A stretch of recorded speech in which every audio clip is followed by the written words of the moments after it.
In part 1, we discussed 3 elements that made the original Battlefronts great, but that the modern Battlefronts may have struggled with. If you haven't watched part 1, I'd recommend it. If you have, we'll move into the 4th element right now, class-based multiplayer with unique heroes. In both Battlefront and Battlefront 2, you choose from a selection of classes with different roles. There's a basic infantry unit, an anti-tank unit, a sniper, and so on. Each faction also had a special unit with their own ability, like the Rebellion's Bothan Spy, who could turn invisible. On this point, I think the modern Battlefronts did a decent job.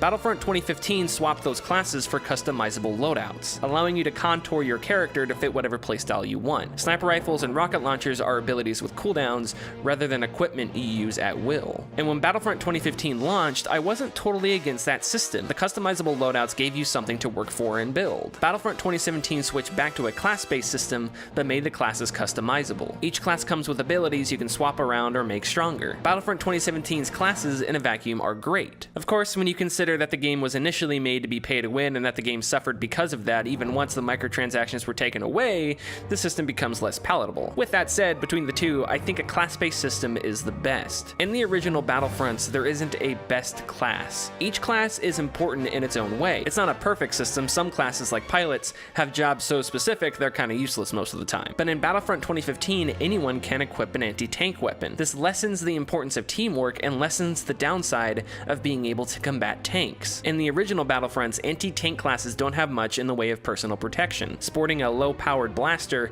to defend themselves from enemy infantry. It's a steep price, but at a benefit of being a real dangerous threat to tanks. In our fantasy Battlefront 3, I think we should side more toward a class-based system that rewards teamwork. This does not mean we have to structure it the exact same way Battlefield has. Indeed, Battlefront 2017 didn't, and its system, again, was hurt more by being built around a pay-to-win mechanic than anything else. Perhaps we'd include a basic infantry unit, an anti-tank unit, and some sort of support unit, maybe one that provides buffs or health and ammo. The larger theme being that our classes work and rely on one another, and that no one class is the best or better than the others. With regards to heroes, I've always thought the modern Battlefronts were somewhat underrated. Heroes are diverse, their abilities and the way they attack complement different playstyles. At this, I think the modern games do a decent job. Even if it wasn't executed perfectly, and even if it was only there solely for microtransactions, the degree to which you could customize your heroes in Battlefront 2017 I appreciated. I do prefer a system where everyone plays the same hero, but I also see the allure to building not just your loadouts, but heroes to your liking. When Pandemic added playable heroes to Battlefront 2, they too did an excellent job making each unique and different. The first 2 videos I made for this channel were about that topic, the strengths and weaknesses of Battlefront 2's heroes. Each had distinct playstyles and one-of-a-kind attacks, along with abilities that complemented their playstyles. I think it's undeniable that Battlefront 2's heroes are more in-depth and handle and play better, but the modern Battlefronts did a solid job diversifying their heroes and making them feel unique, and for that I think they should get credit. In our Battlefront 3, we definitely want diversity in hero type, but where the real challenge lies is in implementation. Battlefront 2 implemented its heroes by locking them to maps and setting them to timers. For example, if you're playing as the clones on Kashyyyk, your hero is Yoda. For the CIS, it's Jango Fett. Once playing as a hero, you're limited to a timer that increases when you defeat enemies, forcing players to stay active. To be honest, I'm not sure of the best way to implement heroes, but just like our classes, I think whatever we choose needs to be a system that works well within the confines of a team. Heroes should lead pushes for objectives or help defend objectives. I don't think they should be reduced to aimlessly roaming maps looking to improve a KD ratio. I'm also not sure if locking heroes to maps is a good idea. On Kashyyyk, because of the way the map is made, Jango could just sit back and snipe from a distance, and Yoda would need to go out of his way to counter him. It wasn't great balance, and if the clones were given the option of a hero that can more easier counter Jango, the balance would be better. I'll admit that there's a lot up in the air here, but conceptually, as long as our heroes and classes work within team-based multiplayer, I think we're on the right track. Element 5, different ways to play, instant action and Galactic Conquest. As the days leading up to Battlefront 2015's launch ticked by, instant action and Galactic Conquest were 2 of the most requested features. Fans like myself hoping the much-loved modes would make a return to the series. They didn't, and to this day, I am utterly baffled as to why the modern Battlefronts have refused to include them. Quite simply, instant action allows you to select a map, a mode available on that map, and play a game that is exactly like multiplayer but with bots. On consoles, you can play with or against friends and split screen as well. Galactic Conquest took Battlefront's mechanics and set them in a more strategic setting. You fight for control of planets, and conquering a planet reaps various rewards. Between Battlefront and Battlefront 2, Galactic Conquest stayed generally the same, but Pandemic included space battles in the mode, adding another tactical fold to the mix as you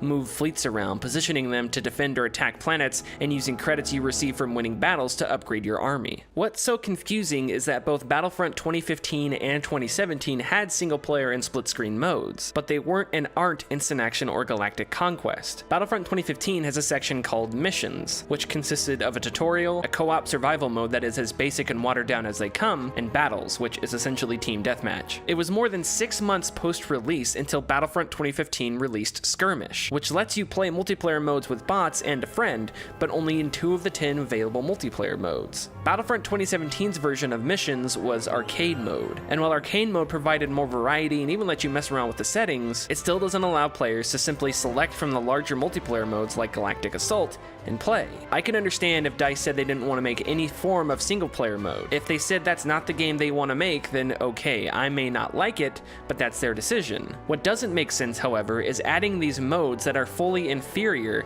to what was released more than a decade ago. It's a case of reinventing the wheel. If we decide to add an offline mode where players can play by themselves or with friends, it needs to match the capacity of Instant Action, meaning you can pick a map, a mode, and play. Battlefront is at its best across large battles on massive maps, so why take that away for players who want to play by themselves? As far as Galactic Conquest, we could go on all day speculating on how to modernize the mode, but there are some basic principles I think are important to nail down. We know it'll be a longer mode since it's a series of battles rather than a single battle. We'll also know it needs some form of tactical decision making, whether it be when and where to move fleets or how to spend resources. As long as we follow that fundamental premise of Galactic Conquest being a mode with light tactics, we can then expand on how complex our Galactic Conquest needs to be. It is vital, whatever we do, that Instant Action and Galactic Conquest are at least as fleshed out as they were in the originals. There's simply no reason to do anything less. Element 6, a single-player spin on the open-ended multiplayer gameplay. For their time, both original Battlefronts had single-player modes that were, at the very least, appropriate. Battlefront followed along with the movies, putting you in the shoes of soldiers who fought in famous battles like Hoth and Geonosis,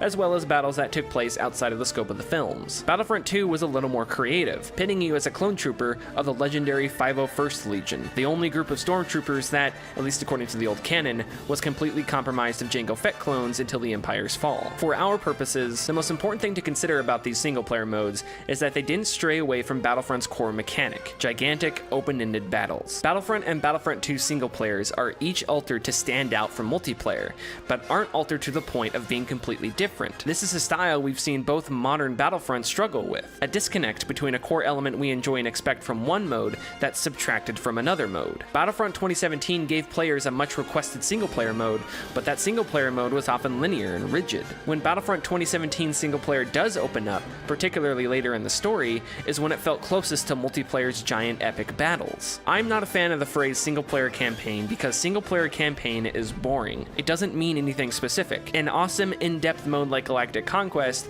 is as much of a campaign as the mundane linear missions of Battlefront 2017. The phrase we should use for a single-player mode is dynamic single-player. An awesome in-depth mode like Galactic Conquest is dynamic. The mundane linear missions of Battlefront 2017 are not. Battlefront was known for dynamic, multi-tiered battles on large maps, and that should be our single-player's foundation. Our goal for our fictional Battlefront 3 single-player should be that it feels massive, just like the multiplayer. It should not strip away the things that make multiplayer so engaging and exciting. Battlefield 1 does a nice job with this. I'm not saying we have to make a Star Wars version of War Stories, although that does sound cool. What I am saying is that a few of Battlefield 1's levels reflect the open-endedness of its multiplayer, but in a way that an individual can experience on their own. That's the concept we'd have to nail in our single player, however we go about structuring it. In summary, our conceptual Star Wars Battlefront 3 needs to sound and look just like the movies. This is an important factor of any video game that sets itself in any established world, and most Star Wars games do a great job at this. Ours should be no different. We need a core game mode to build around, a centerpiece that incorporates all facets of combat, including infantry, land, and air vehicles, into the same battle. It also needs to be flexible enough to fit different kinds of maps, whether they be symmetrical or asymmetrical. In my opinion, this game mode is Conquest or something equivalent. This means our multiplayer maps need to be diverse and complement our core game mode. Some of our maps may fit other supplementary game modes, but all need to be able to work with Conquest. Our multiplayer will be based on classes that emphasize teamwork. There won't be a best or worst class, only classes that work in tandem with one another. Our heroes will be diverse, include different playstyles, and complement that team-based multiplayer. If we're going to include other ways to play on your own or with friends outside the main multiplayer or single player, then they need to be fleshed out and thorough. Assuming we make instant action, players must have the ability to pick any map and any mode and play with bots, just like multiplayer. And our version of Galactic Conquest needs to be a quasi-tactical spin on multiplayer. And single player should be as massive and open-ended as multiplayer, but delivered in a way that's suitable for one person to experience. We don't want it to be a campaign, we want it to be dynamic. Conceptually, I think this is a solid blueprint. I don't think it's unreasonable or unrealistic or overambitious. Yes, a lot of things look great on paper, and it's up to the execution of said blueprint on whether or not it actually works. Unfortunately, that's a step I can't take, I don't make games. I'd also like to address that this isn't just making a Star Wars version of Battlefield. They're similar, that's undeniable, but that doesn't mean they're the same. How are the original Battlefronts different from Battlefield 1942? Well, in a lot of ways. They were different games. Weapons felt different, vehicles and characters controlled differently. Structurally, they'll be comparable, but mechanically, the game's feel and control should be different. The shooting in Call of Duty feels different from the shooting in Battlefield, even though they're both shooters. I find it hard to rationalize why the modern Battlefronts have seemingly gone to painstaking great lengths to split away from the original Battlefronts when the original Battlefronts were great. Perhaps EA doesn't want two of their titles to compete against one another over a similar market, and maybe DICE doesn't think a modernization of the original Battlefronts would be any good. But there's been no indication of when we'll see the next Battlefront, and really, that's the best indication of how poor the previous two Battlefronts are. That has to mean Battlefront 3 is going to be different, right? So why not look toward the originals for inspiration rather than just as a namesake?